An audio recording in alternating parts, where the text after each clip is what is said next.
A key success factor to having a smooth reporting process is to delegate as much as possible data quality checks to the filing institution itself, so it can validate its data before they are sent.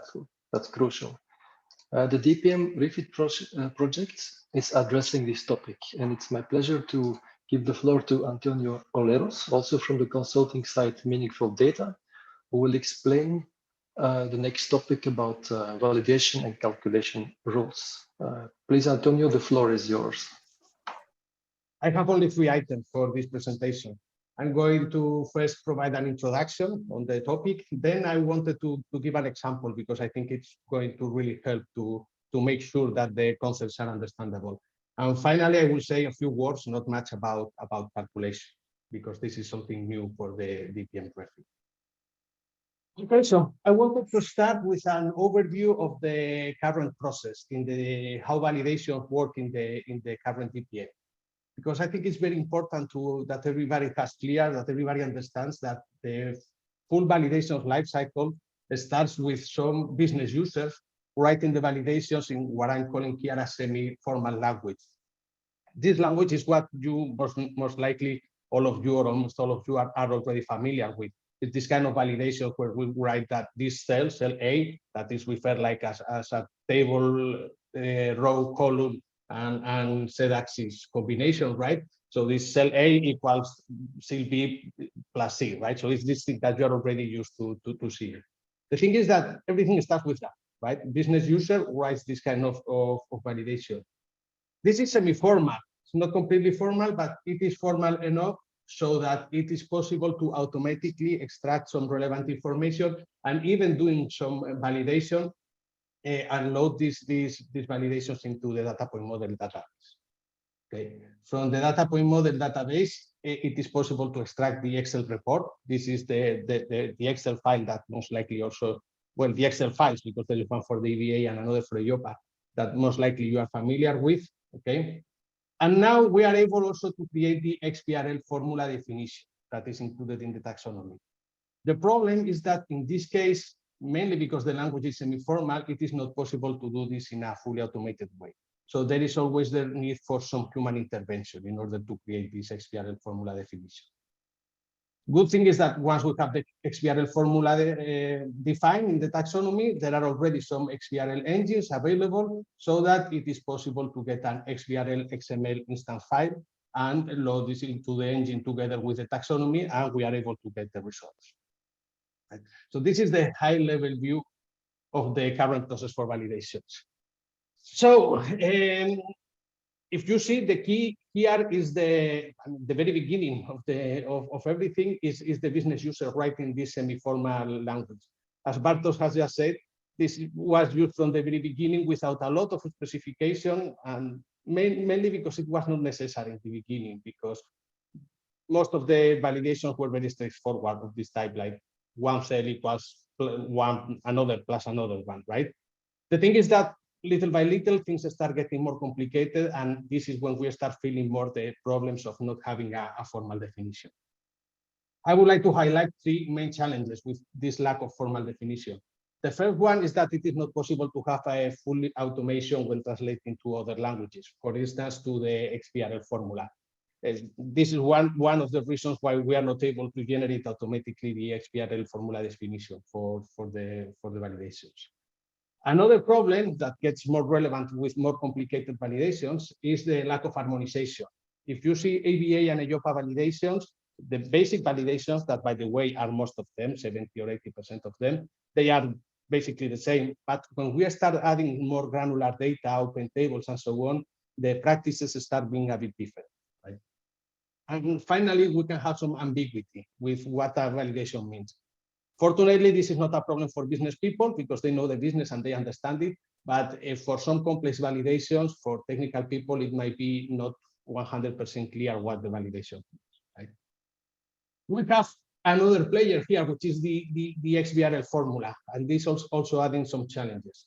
First of all, not all validations can be translated, at least at the moment, to XBRL. At least the EVA and EIOPA are not currently translating all of them to XBRL. XBRL is very difficult to understand. So the business stakeholders, right, are used to seeing this simple syntax. Then this is translated to the XBRL formula, and the result in XBRL is very difficult to follow. So it's very difficult to understand the relations among them. And then performance looks like it's becoming an issue when we have big instances. Okay. So I think that the main problem we can see that we have now is the lack of harmonization. So what the DPM Refit is doing for the validations is to bring more formalization. And it is providing this formalization in two different levels. First, it is providing a formal expression language, which we call DPM XL for expression language, right? This is basically what you already know. Is this expression language where you write these things like the table cell A equals C, cell B plus C. The only thing what we have been doing is some kind of reverse engineering process. So we have analyzed all the validations that exist in EVA and EIOPA, and we try to get a good understanding of what the users wanted to say, and we have created the formal definition of what this language means, with the principle that we should change as little things as possible. So basically, we are just harmonizing practices, and we are doing some changes when we see that it is absolutely required. Okay. But there is a second step here. There is a second level of formalization, which is what we call the DPM ML metadata language.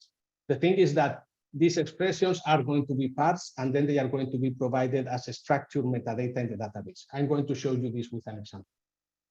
But some of you may wonder why we have these two things, the DPM, the expression language, and metadata language. Well, the first reason I hope it is clear.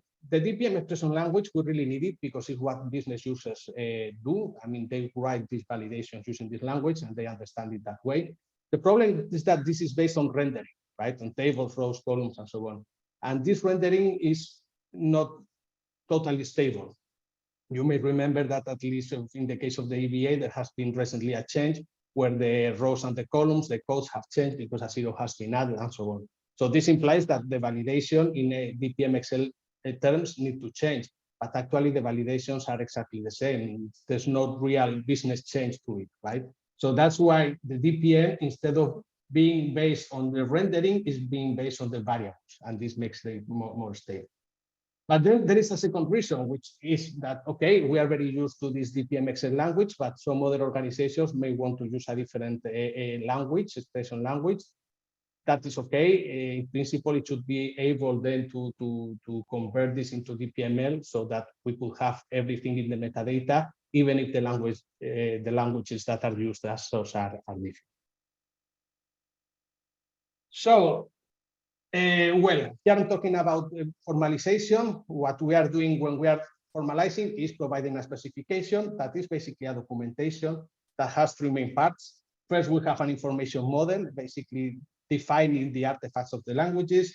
Then we have a grammar that is a technical document for developers, basically, so it is not to be able to create automated processes.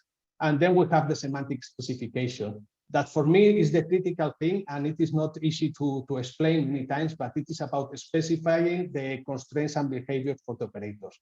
And a very simple example, for those of you who are a bit familiar with programming languages, you will know that the addition operator or the plus operator in some languages can be used for concatenating strings, right? So you can use one string plus another, and that makes sense in some languages, and in other languages that does not make sense, right? So the thing is that it can be one or the other, but what it is crucial is that this is well defined, clear, and specified, right? So this is an example of what the semantic specification is. But in any case, when we are talking about formalization, we are talking about the meta model. Bartosz showed before a slide without a lot of detail, but I mean, it's a meta model to do this. But very important, the documentation of the specification of the language. So now that we have seen what the DPM Refit is doing, what is the overview of the life cycle for validation? So everything is going to start the same. The users are going to write very similar things as they were writing, but already something that it is well specified and formalized. Of course, it will be possible to automatically generate the metadata for the database, right? What we are calling DPM metadata language.